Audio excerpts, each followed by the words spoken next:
Hello, my friends, and welcome. Welcome to my backyard farm, right in the middle of February. Can you believe it? We had 78 degrees yesterday and today. Look at my cherry tree. It's in full bloom. The grass is trying to start to turn green. It's so deceiving. That cherry tree is packed full of blooms and full of honeybees, and I even had a monarch butterfly come through. I've got some pictures of that. But things have been busy this week. I've got the chicken coop cleaned out. I've repainted. We've repaired some damaged wood on it. And my chickens are starting to really lay the eggs now. I'm getting, one day I got 13 eggs. So I have a total now of 15 laying chickens, and then Thelma and Louise, they're my two chicks that I got 8 years ago. But the ones that I just got this past fall are nice and grown now. Look at those beautiful red sex links. I have 10 of those, and they are starting to lay eggs. And they are the cutest, sweetest little chickens. And the Buff Orpingtons get along so well with these girls, but not Thelma and Louise. They can't stand them. So there's been a lot of activity. I've had to move chickens around. And let's go check out Thelma and Louise's new digs.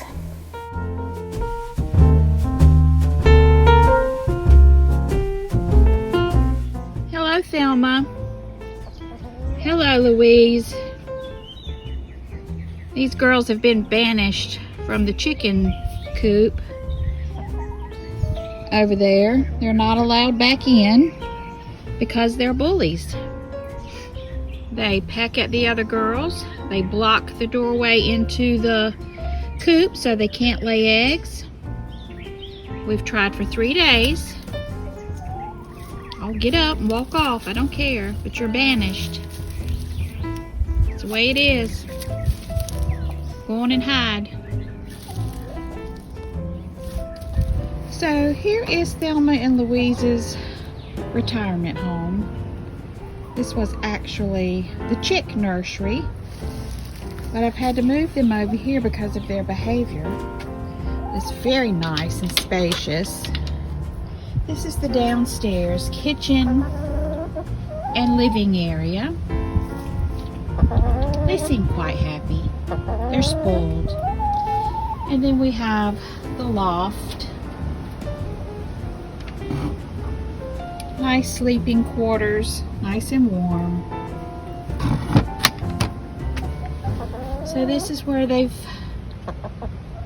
been placed because of their behavior. What you think? It's pretty good, isn't it?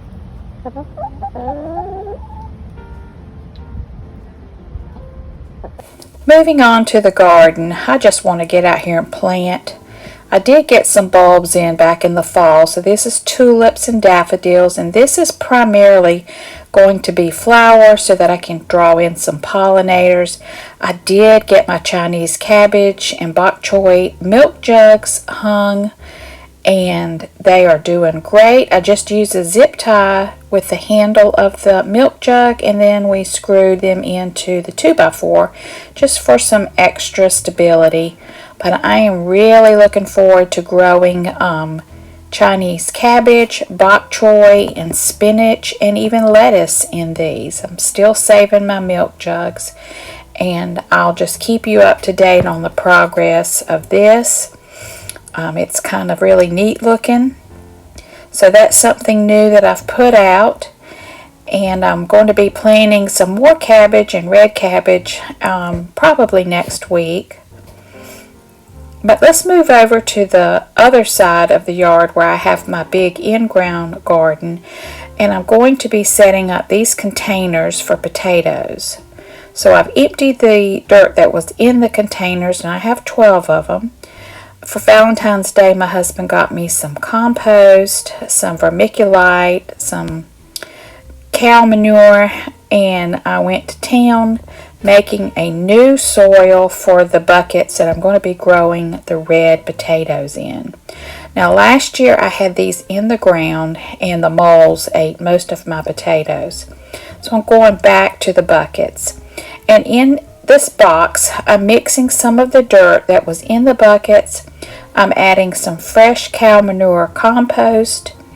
And then I'm going to be adding several different additives to help the soil to make it more nutritious, but also to aerate it.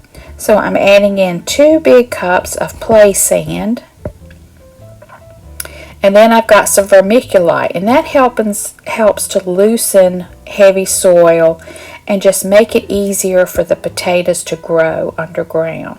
So I added 2 cups of that.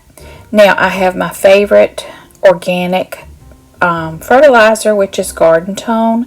So I'm just putting a half a cup, and then I'm going to be adding a half a cup of bone meal. And bone meal is great for vegetables that grow underground. It's just such a wonderful additive to the soil. It feeds the plants. So I'm going to add that into the bucket. Then I'm just going to take my hands and just give this a good stir. Now this is not going to completely fill those black buckets, because as the potatoes grow I will be adding more compost to it, and they will grow up and fill up those buckets. So I have 12 that I have gotten ready, prepared to plant the potatoes. And in my area, in my zone, it's okay to go ahead and start potatoes in the middle or end of February. If we have a freeze, I'll just cover them with some hay and we'll think we'll be fine.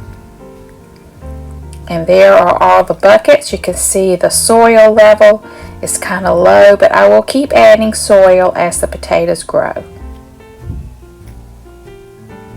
Now, a couple of days ago I had bought some red potatoes from my farmer supply store, and I'm going to be cutting these into smaller pieces. This process is called chitting, C-H-I-T-T-I-N-G, and that's where you just cut the potato in sections so that you've got several eyes on each piece. Now these need to sit out on the counter for a couple of days and kind of harden off before planting. So I did this about 3 days ago, and then today they were ready to go ahead and plant. And one small half a peck bag was more than enough for me. Now you can see they're a little darker, they're not as moist, and they're ready for planting. So in each bucket I've planted 4 potatoes. These are seed potatoes, and you just plop them right down in the dirt and then cover them and then wait for them to grow. Now I would not recommend placing any more than 4, and hopefully this black bucket will be full of delicious red Norland potatoes. Potatoes are so easy to grow, and anybody can do that in a container, on the garden, on a patio deck, anywhere you've got space. Grow you some potatoes. And so that's what's been going on in the backyard. Look at that beautiful butterfly. It's just so hard to believe it's February, and I just want to get out and plant everything, but I've got to hold off because I know March is coming, and March is usually very cold. So let me know in the comments below what's going on in your area, if you're just as anxious as I am for spring. Thank you so much for watching. Have a very blessed day.